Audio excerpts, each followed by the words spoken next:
नमस्कार, आप देख रहे हैं पंच न्यूज एनसीआर और मैं हूं आपके साथ मानवी ठाकुर। शुरुआत करते हैं आज की खास खबरों से।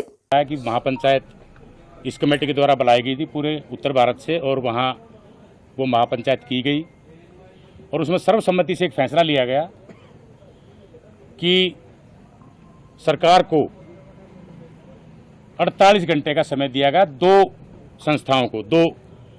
संस्थाएं मीन्स एक हरियाणा सरकार और एक चंडीगढ़ प्रशासन, क्योंकि ये दोनों अधिकारी हरियाणा सरकार के थे जिसके कारण उनकी डेथ हुई और जो इसके जिम्मेदार थे वो हरियाणा सरकार का केस था और हरियाणा सरकार उसमें कोई कार्रवाई अभी तक नहीं कर रही थी। हालांकि लगातार यहाँ सरकार के और परिवार की बातें होती रही।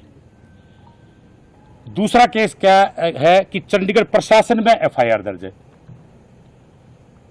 तो चंडीगढ़ प्रशासन में एफआईआर दर्ज है, कार्रवाई पुलिस की किसने करनी है? चंडीगढ़ प्रशासन ने। तो वहाँ 48 घंटे का अल्टीमेटम दिया गया था कि 48 घंटे में कोई कार्रवाई नहीं हुई तो ये कमेटी एक मीटिंग करके सर्वसम्मति से जो निर्णय लेगी वो निर्णय आपको और आपके माध्यम से पूरे स्टेट को और पूरे देश को बता दिया जाएगा।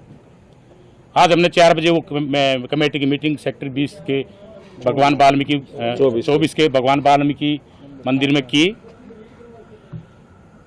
और सर्वसम्मति से ये निर्णय लिया कि हरियाणा, हमारी 2 डिमांड थी हरियाणा सरकार से भी। 2 अधिकारी उसमें जिम्मेदार हैं, एसपी रोहतक और डीजीपी हरियाणा शत्रुजीत कपूर जी।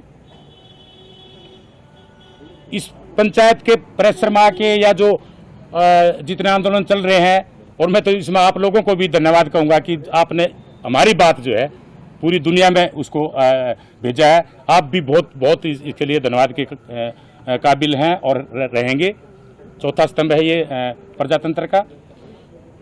तो उसमें उस प्रेशर में या किसी दबाव में हरियाणा सरकार ने डीजीपी को छुट्टी पर भेज दिया और उनकी जगह एक कार्यवाहक डीजीपी लगागा। कार्यवाहक क्योंकि उनको छुट्टी पर भेजा गया है, उसको सस्पेंड नहीं किया गया है, जबकि परिवार की डिमांड थी कि उनको जब तक अरेस्ट नहीं किया जाता जब तक अगली कार्रवाई कोई भी संभव नहीं है। लेकिन हमारी डिमांड थी कि डीजी के ऊपर कुछ कार्रवाई की जाए। देर से सही हरियाणा सरकार ने सकारात्मक कदम उठाया और उस डीजीपी को छुट्टी भेज दिया। इसके लिए हमें एक तरफा बात नहीं करनी चाहिए। हरियाणा सरकार ने जो कदम उठाया है हम उसकी भी सराहना करते हैं कि उन्होंने कुछ तो कदम उठाया और उसको वहाँ छुट्टी पर भेज दिया और दूसरे डीजीपी को वहाँ लगाया गया।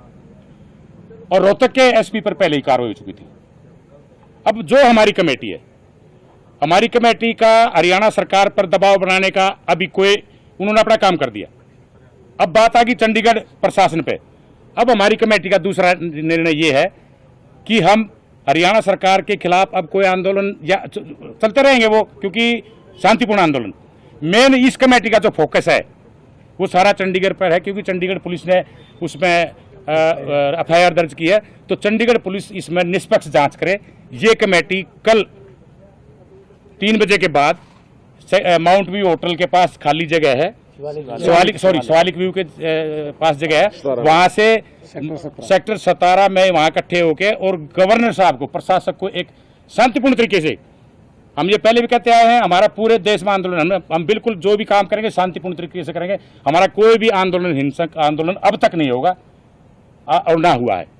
17 सेक्टर से हम वो प्रोसेसन लेके और गवर्नर साहब को मेमोरेंडम दे के आएंगे कि उसमें जो है उचित कार्रवाई करें। ये आज हमने फैसला लिया है इसका अपनी कमेटी का चंडीगढ़ पर हमने इस बात के लिए जांच के लिए।